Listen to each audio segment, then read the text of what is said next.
Hey there, honey bunnies. Welcome to episode 81 of your Sovereign Storytellers podcast with your host, Michelle Wolf. Um, my, my voice sounded weird. Like my voice is cracking. Today's episode is on the price of awakening. And what brought this to mind, it's been a long time since I experienced this. It happens to everyone who starts on a path toward enlightenment, even when your conscious reason is you want to fix your business, or you want to feel better in your body, or you want your relationships to be better, or you want a relationship, or money. You're struggling with money. All of those things are the pains that take us on a search. And in that searching process, you are awakening. You wouldn't consciously, very likely say, I'm on a path toward enlightenment. You're like, I need some more money. I need some money in the bank. Just screw enlightenment. I need some cash. But that's what's actually going on at another level. From a different perspective, you are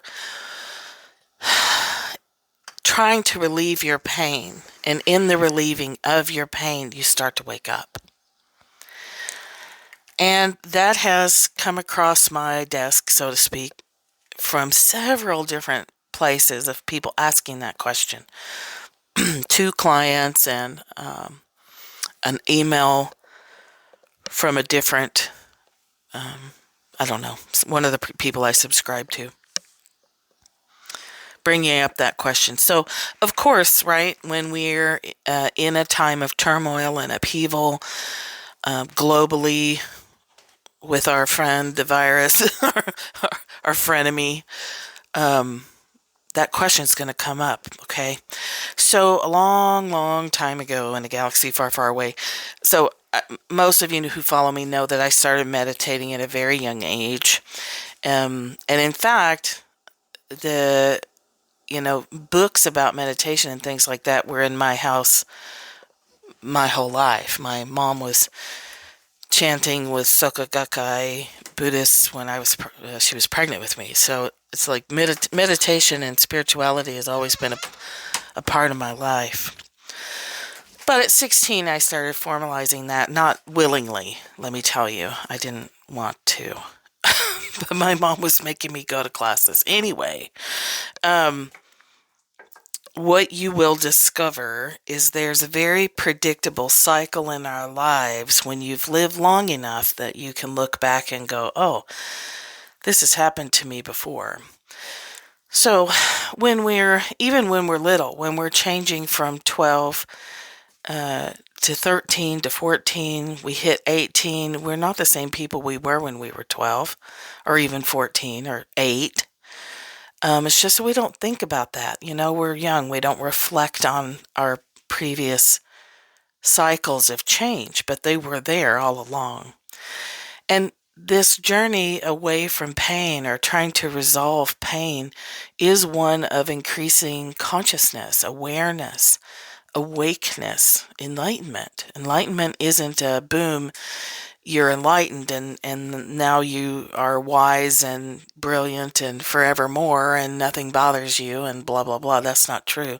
You're enlightened for a moment. It's that flash of Satori. You get it. You've got it. And then it's gone. And then you're back to meditating when you're like, oh my God, I could be doing something different. This is what cracks me up about people who resist meditation. Like, what are you going to do with that 15 minutes? You're going to surf Instagram a little longer? What's so pressing that you can't take 15 minutes to sit in silence if it means that your whole life will be so much more deeply satisfying? Whatever. We all do it, right? I struggle with it too. Even many, many, many years later, I still sometimes will resist sitting down and being in silence for 15 or 20 minutes or an hour. There for a while, I was doing an hour. But I know now what's on the other side of that. And so also, when you get used to it, you'll settle down and you'll get to experience this state that's on the other side of it that you never get to experience unless you outweight the restlessness of learning to sit. So when you start that process, so when I teach meditation and all my clients get a guided meditation to start, you can start with guided meditation, and I encourage you then to work your way up to silence, because silence is when you can really start to hear your team invisible and be aware and see and get insights. Whereas guided meditation is very relaxing and it's training you to be still. But that's ideally you want to move yourself into silent meditation. But here's what happens. This is a very predictable process. So when this started coming up in my clients, I was like, okay, we probably need to talk about it. Very predictable process. It happens to everyone without fail. When you start asking questions, why, the universe and all that is and your team invisible will start to bring you answers. Even if you don't recognize the answers are answers. How is a bird an answer? How is a fox in your front yard an answer? How is getting stuck in traffic an answer? But everything that's happening in you, to you, around you is an answer to the questions you've been asking. So if you've been asking, how come I can't make my business work? Your team will start to bring you the answers that show you what's in you that's contributing to your business not working. It's all in us. We have to shift ourselves and adjust and change and heal and grow. You can't grow a business without growing yourself. Not for anybody who's following this podcast. Anyone with any hint of spirituality or desire to know more about the mystery, you can't build a business like that and make it work. It will crush your soul. You can't have shallow relationships when you're on this kind of path. And when you start doing your work, and, I'm not the only teacher that projects this kind of field, but I'm one of the teachers that projects a field that when you're in it, you will start to wake up. You will start to see things and know things and awaken to the fact that your relationships are one way. This is what's happening for several people right now, is they're all of a sudden realizing, hey, wait a minute, I'm always the one reaching out, but no one's coming back to me. No one reaches out to me. And I had a question of, and this is a common question of, where is this in my human design? Well, it's not. You can't use your human design as a map to fix the broken. Like, where is this shitty relationship pattern in my human design? It's not in your human design. It's in your conditioning. It's in your habit of letting people take advantage of you. It's in the training, and this happens a lot to women, men too. And a lot of women are trained to give and sacrifice and make sure everybody's okay. If you have the gate 19, you're going to have a greater propensity to do this, to skate on the edge of codependence, making sure everybody's okay so that you can be okay. I have that one too. So that you could say, well, that's in your chart, is it gives you a certain tendency, a vulnerability to caretaking, giving and not receiving, taking care of the tribe or the community, but not taking care of yourself very well. Okay, the 50 Shades of Codependence. So you could say, I suppose, that it's in the chart that way. However, just like people who are born with a genetic vulnerability to being alcoholics, we have choice of what we do with that. And we're in a culture that encourages codependence, but then also punishes you for it. You're supposed to take care of everybody else to your own detriment, and then when you collapse, people are mad at you. But here's the thing, when you start on this journey of awakening, you're looking for money, but you're actually awakening to your life. So people will say, well, I started meditating and my life went to shit. And I always say, and I'll say this forever, it didn't go to shit. Your life didn't change at all. You changed. You woke up 2% more than you were, and you started seeing the reality of your life. The blinders came off for a minute, and you went, you know what? These relationships suck. These are horrible. And then you have to ask, like, what's my part? What's their part? How have I allowed this to continue? How have I sometimes even encouraged it?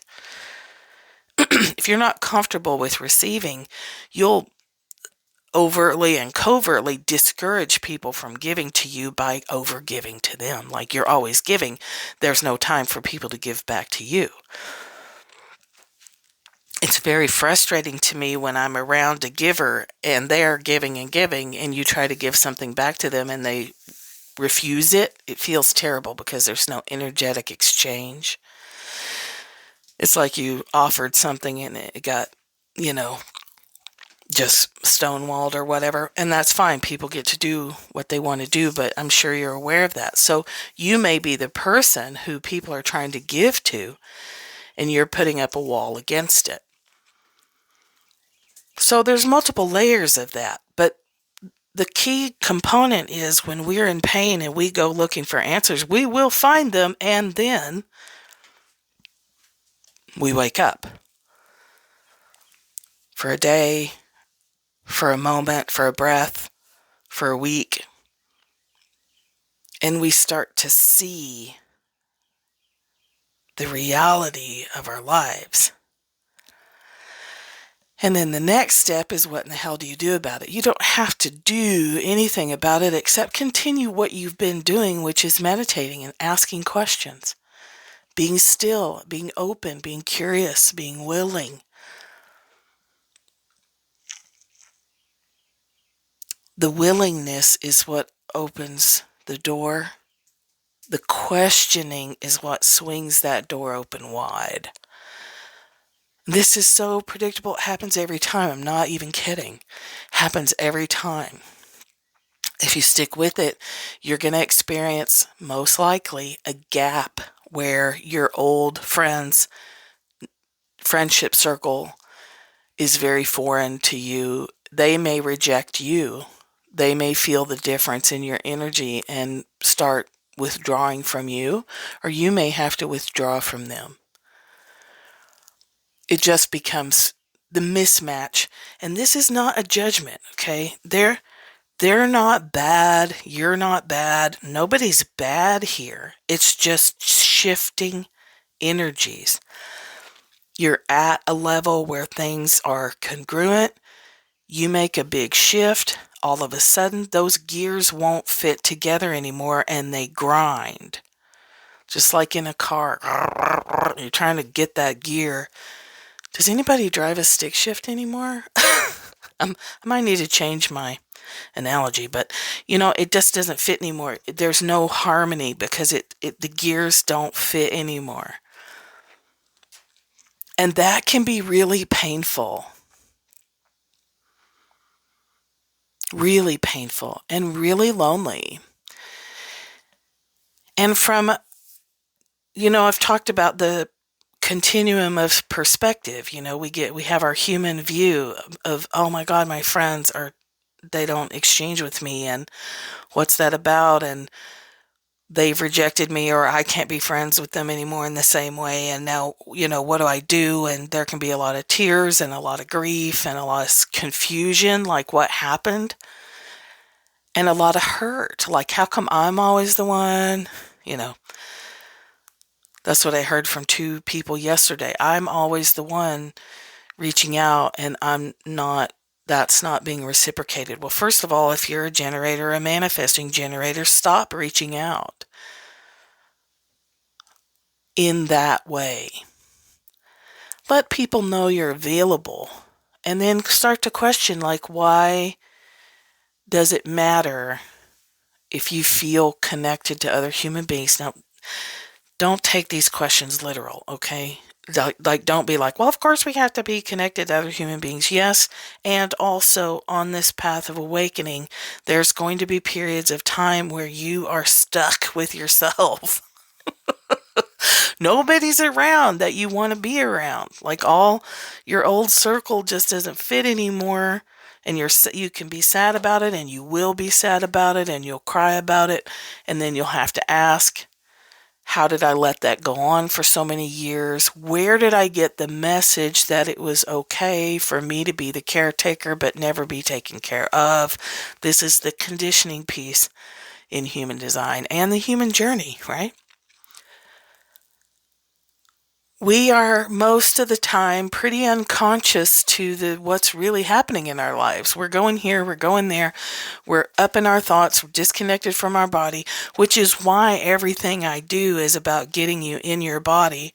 Here's the tricky part: when you get in your body, you start to wake up. And then it feels like your life is falling apart. It's not. Your life didn't change. You changed.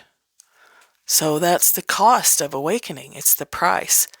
To be awake means you will feel more. And in the beginning, that feels terrible because you're not used to it, and that's all that it is. It's just that you're not used to being aware of what's actually happening in your body all the time, and there can be a shit ton of pain in the beginning. But if you keep going, you'll have this gap of loneliness. You won't know what to do with yourself. You'll be, air quote, forced to making friends with yourself, to making friends with your body, because you're the only friend you might have right now. I'm laughing, but I'm laughing at you. I'm laughing at me, I'm laughing at you, because we are ridiculous. I love us so much in our silliness about how we just torture ourselves and then blame the world. We're the ones smashing the hammer on our hand and then complaining that the world is painful. It's like that horrible irony. Oh, the world sucks. The world's out to get me. Everything in the world is painful, while we're smashing our hands with hammers. Like, put the hammer down. Meditation is the process of you putting the hammer down and going, oh, wait a minute. I was allowing myself to have a dysfunctional relationship with people, places, and things. I've been in a job that's taken advantage of me for 30 years. Holy shit, now what do I do? My family doesn't reciprocate. Now what do I do? My marriage is a mess. Now what do I do? Okay? So what I really want you to hear is, after that gap of loneliness and the experience of, if you take advantage of it, of really getting to know yourself and of really seeing how unconscious you've allowed yourself to be, how you've been going through life as a zombie, awake but not awake, getting to the end of the day and not really remembering the day, putting up with relationships, putting up with jobs and situations that stink, or they just don't work, right? They don't even have to stink. They just don't work. They don't work anymore because you've changed. So after that loneliness, you will find other people start to trickle into your life, but there might be less people, but higher quality connection. Or you may find that you don't need people in the same way. You may find that you actually do enjoy your own company. That is a possibility, I promise. You might find that you enjoy communicating with your body and Team Invisible so much that you spend more time alone than you used to. And now what I really want you to hear is how normal this is. This has been written about for thousands and thousands and thousands of years. When you start to wake up, you see your life as it's been all along, but you are asleep to it. This is an interesting thing about art. If you've ever taken an art class, and if you haven't, you should, just for this experience. When you start to draw things, you will see things differently. You will see the light around the things. You'll see the space around the thing. You'll see how shadows are not one color. It's the weirdest thing. So you're learning to draw, and then all of a sudden your eyes will see these things that have always been there, but you didn't train your eye. You didn't know. Your eyes weren't trained to see them. That's why art is so critical, and it's so sad that it has been cut out of our education system for a long time, and I think we see the results of that. You're trained to see, to look deeply. So when you start spiritual practice, when you start even just going to therapy or coming to coaching, one of my clients just came to, explore human design for her business, and this process is starting. That lets me know that she's doing her work because it's working. This is how it works. It wakes you up, and that doesn't feel great, and it's normal, and it's temporary. It doesn't last. The pain of awakening, believe me, you want the pain of awakening more than you want the pain of not having enough money, of being tired all the time, not understanding why things don't work. The cost of enlightenment, the price of awakening, is one that you want to pay. Because what's on the other side of that, you can't pay for. You can't buy it. You can only awaken to it, and it's profound. And it is more deeply satisfying than anything you've ever experienced. And then it's painful again. And then you awaken some more. And then you might be lonely again. And then another door opens and you're like, yeah, that was worth it. So worth it, and you wouldn't trade it for the world. When women come into Wounded for Wise, from Wounded to Wise, which used to be called Sovereign Storytellers, and I still teeter on changing the name back, but they come in for a variety of different reasons. Like, it's very hard to define a target market. What I think is happening is they come in because they're restless and they want to awaken, and they know they'll get that with me in a safe and a structured way. They know it. Part of them knows it. I've had more than one person sign up, and it's not a cheap course. And I've had more than one woman sign up and say, I don't really know why, but I just know I need to. And they go through this process if they do the work. And most of them do. Some don't. And, a different time. Doesn't matter. This is not a goal to achieve. This is awaken into your life and have a much different experience of living in this world. It means that you're going to have to be uncomfortable. It means that you're going to have to look at how you've contributed to the problem, whatever that is. It's going to mean that you're going to have to take responsibility in a different way, that you're going to have to stop blaming the world or feeling put upon by the world, feeling that the world is harmful. The world just is the world, and it's our refusal to experience the ups and downs and the cycles of nature and the cyclic nature of our emotions. It's our going asleep to that really fucks us up.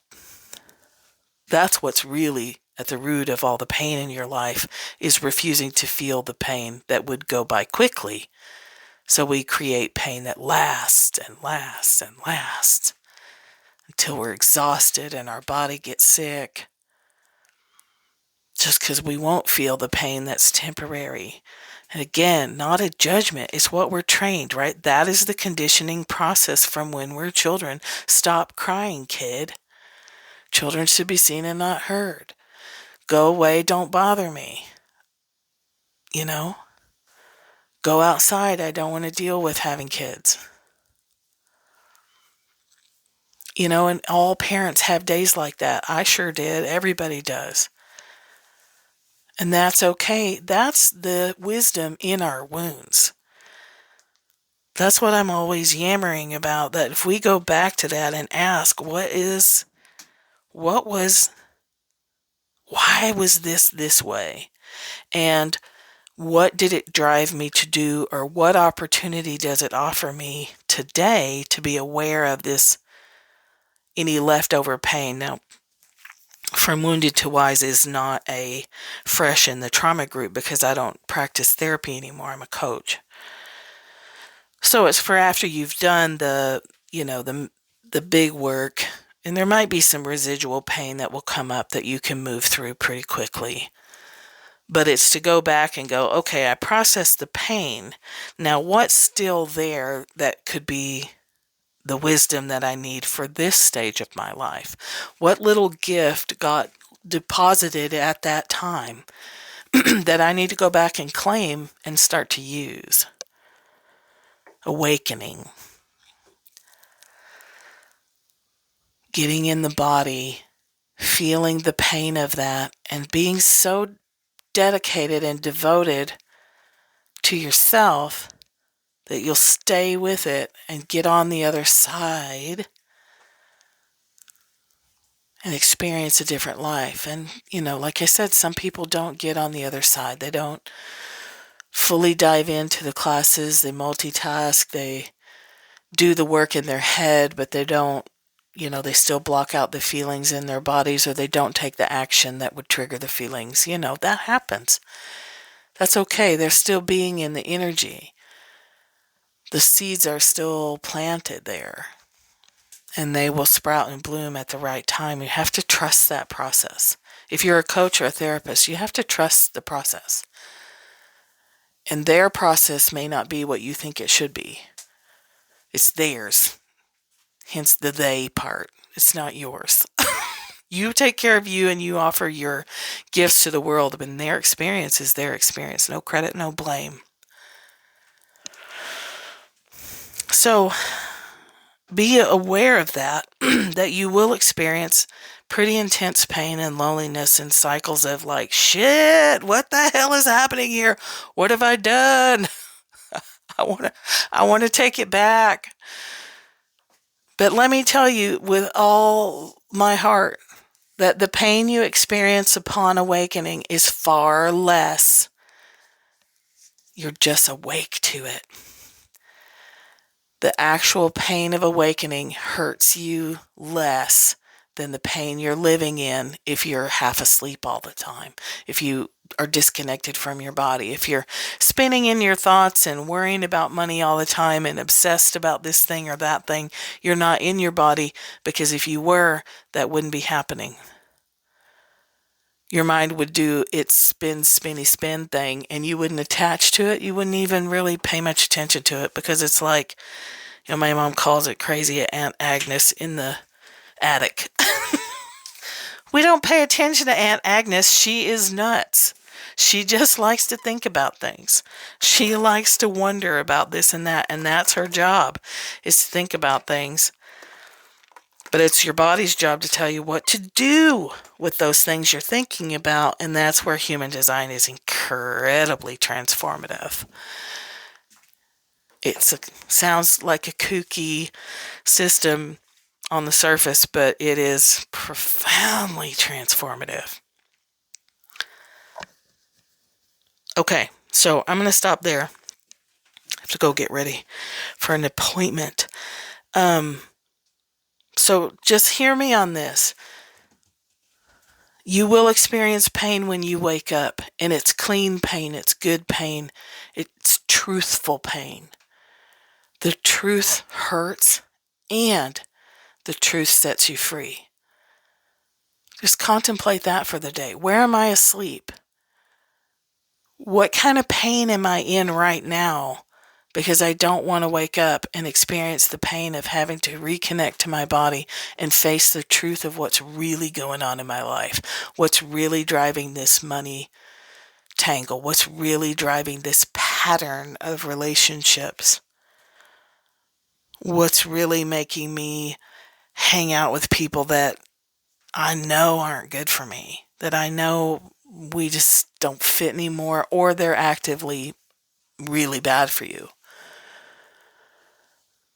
I wonder what would happen if I woke up a little bit. I wonder what would happen if I did 30 days of 5 minutes of silence in the morning. I wonder what would change. And your mind will say, nothing. You'll just have wasted all that time. Or no, it's going to hurt. Don't do it. But you're already hurting, and you already know, if you're still listening, part of you already knows that it's time. Time to wake up. One of my early taglines on the website was here to wake you up. But then I realized most people didn't know that's what they were why they had wandered into my circle.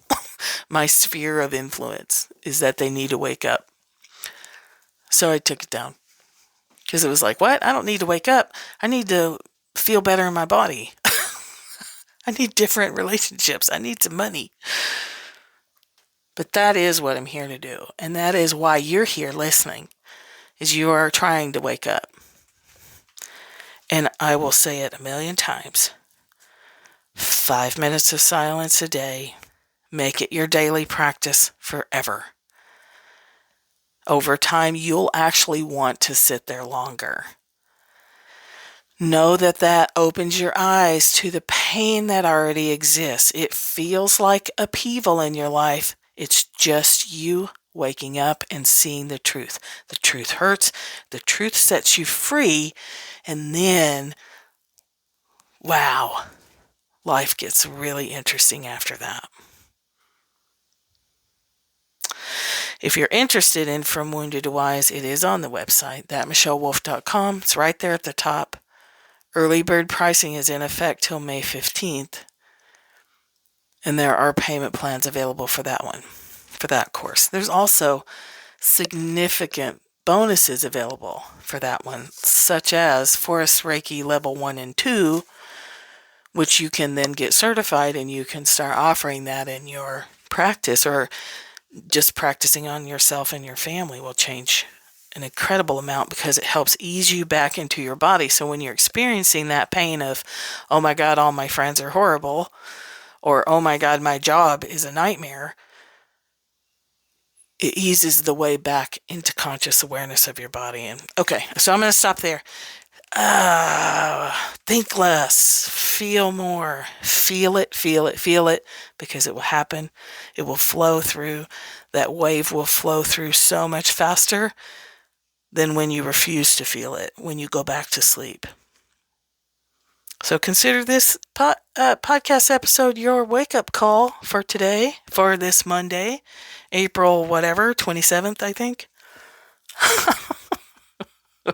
Wake up already. It's nice out here. All right. So much love to you. Think less, feel more. Talk to you later.